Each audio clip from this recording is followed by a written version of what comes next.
What's something people don't know about fixing an iPhone unavailable screen? You don't need to be a tech expert. Just follow these simple steps. Stay calm, you've got this.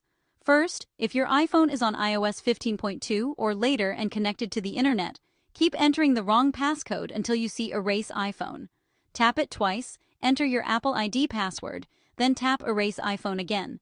Your phone will wipe clean, and you can set it up again. Just restore from backup if you have one.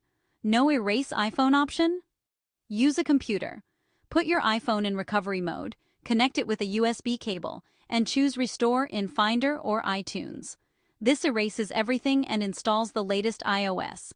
Finally, if you have another device with Find My, go to iCloud.com, find and erase your iPhone remotely.